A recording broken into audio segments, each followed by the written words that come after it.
Political communication today, while easily accessible and transmittable, is a double-edged sword. This sword can be used to inform, reconcile, and rally. Inversely, it can be used to divide neighbors, friends, and families using incomplete information or absolute misinformation.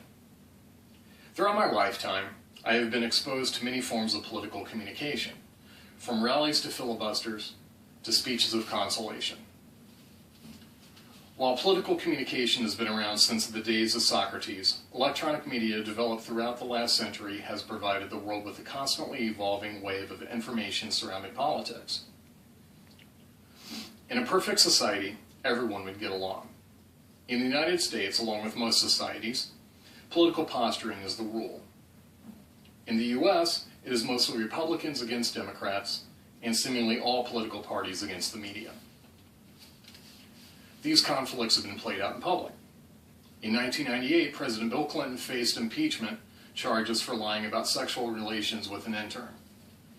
While this scandal eventually faded into nothing more than a punchline, other conflicts have affected not just the airwaves, but day-to-day life. Just weeks ago, House and Senate Republicans threatened to shut down the government if Democrats wouldn't at least scale back the affordable health care, also known as Obamacare. Republican Senator Ted Cruz of Texas went so far as to filibuster for 21 hours, citing many reasons why he and his constituents oppose Obamacare. Also reading from the Bible, reciting many of his favorite quotes, along with a late-night reading of Green Eggs and Ham for his children. In 1954, America, in the midst of communist paranoia known as the Red Scare, perpetuating the scandal with Senator Joe McCarthy of Wisconsin. During his primetime CBS News show, See It Now, journalist Edward Murrow called out the senator for his witch hunt tactics, closing his statements with, quote, "The actions of the junior senator from Wisconsin have caused alarm and dismay amongst our allies abroad and given considerable comfort to our enemies. And whose fault is that? Not really his. He didn't create the situation of fear, he merely exploited it, and rather successfully. Cassius was right. The fault, dear Brutus, is not in our stars, but in ourselves. Good night and good luck." End quote.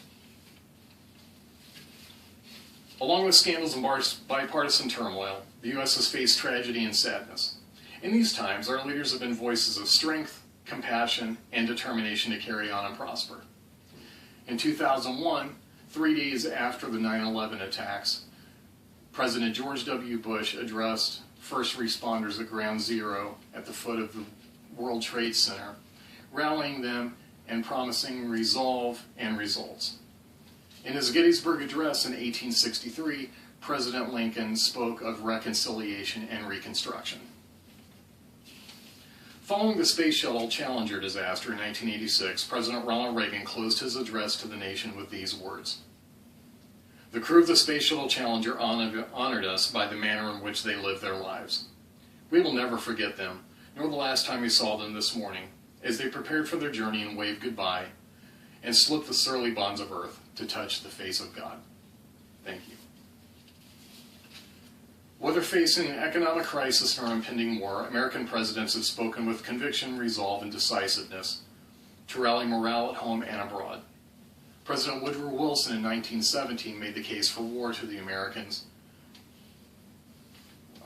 against Germany in entering into World War I. At Barack Obama's Democratic National Convention speech, he gave a promise of hope and change to a country bogged down in wars in Iraq and Afghanistan and in an economic crisis.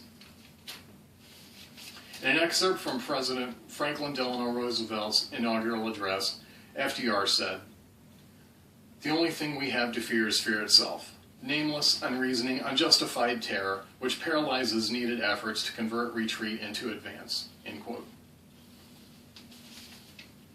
In this electronic age, we are given practically instant access to political communication in times of war, internal strife, and national catastrophe. Since the first President radio address by President Calvin Coolidge in 1923, political communication has leapt from strictly print media and live speeches to the age of television, and now the digital age of instant information. So as we sit by and watch our leaders play a game with our government and our economic system, take solace in knowing that there are those who truly want what is best for our country.